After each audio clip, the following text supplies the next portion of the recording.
Hey, my name is Kara. I'm an ultrasound tech, and let's talk today about hCG levels in pregnancy.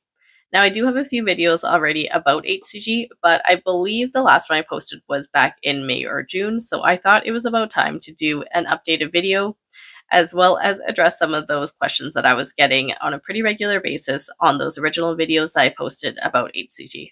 Now, first things first, hCG stands for human chorionic gonadotropin.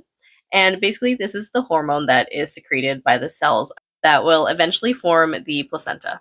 So these cells are going to be responsible for turning into the placenta later on in the pregnancy. And as soon as implantation happens, that is when your hCG levels are going to start to rise. Now, hCG can be a really confusing thing because even in cases of a blighted ovum where a embryo doesn't end up developing or it stops developing super early on in the pregnancy, the hCG levels are still going to be present. So it'll still look like you're pregnant because you are testing positive with your pregnancy tests, as well as when you get your blood tests, your hCG is going to be over 5. But again, because it is not actually being secreted by the embryo, there's not necessarily going to be a viable pregnancy just because you have a positive hCG level. Now, when you have your at home pregnancy test and you pee on that stick, the level of hCG is what the pregnancy test is going to be picking up on. It is going to be either positive or negative, depending on if the hCG levels that are picked up in your urine are going to be high enough to be able to register for that test. At the doctor's office, when you pee into that cup and they're testing your hCG, that is also going to be very similar to the at home test that you are doing too.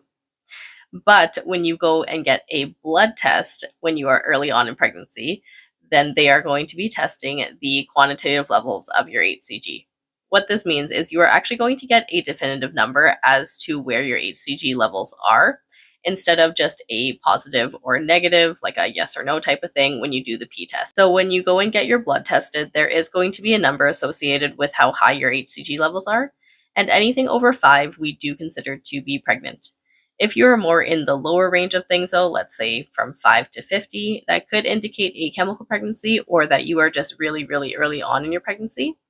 And it is really important to note that it is less about the number of hCG that you are testing at, and it's more about the overall trend. So if you are going to be giving just one number at, let's say, 5 weeks, you're like, oh, at 5 weeks, I'm about 13,000. Is that normal or not? I feel like I get that question a lot where people just ask, okay, well, I'm about this far along and my number of hCG is at this. Is that normal?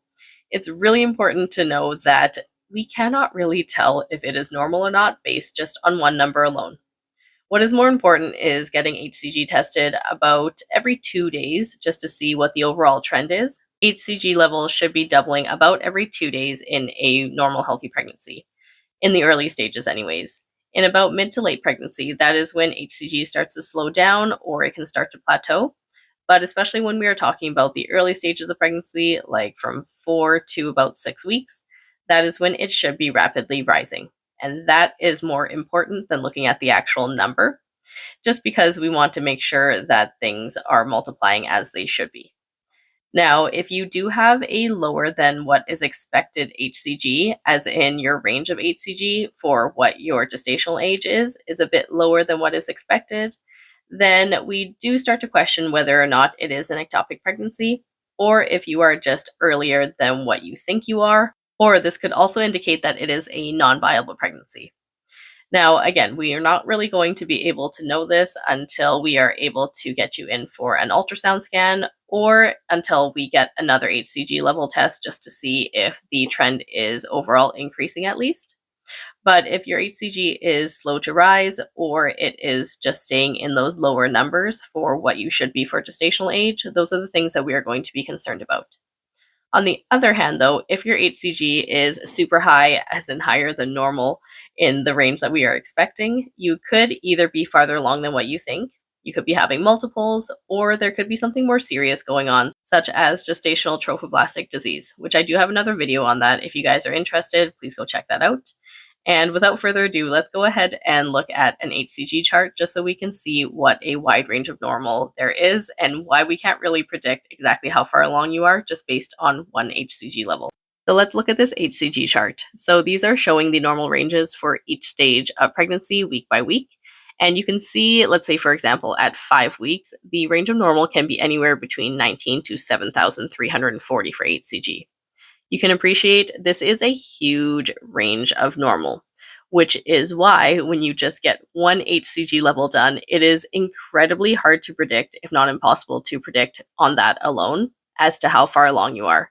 Because if you think about it, let's say you're about 5,000 and you are wondering how far along you are just based on that alone. You could be 5 weeks, you could also be 6 weeks, who knows? And if you are higher than that, you could then be anywhere between like 5 to 8 weeks based on your ranges. And it is just really important to note that, again, the overall trend is way more important than just one hCG level. And in the end, we aren't really going to be able to tell exactly how far along you are until you have an ultrasound that is over 5 weeks. And that is when we are able to tell exactly what gestational age the pregnancy is going to be at. Otherwise, hCG is definitely not a reliable predictor as to how far along you are in weeks, but it can be helpful to predict about how far along you are if you are combining it with your LMP. And then we are able to book you for your ultrasound based on usually those two things, so we can get a ballpark as to when to book you.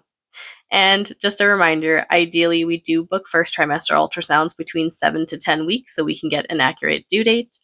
But of course, if there are any concerns about ectopic pregnancies or there is a previous history of loss or any sort of complications in the early first trimester, we will be seeing patients earlier than 7 weeks.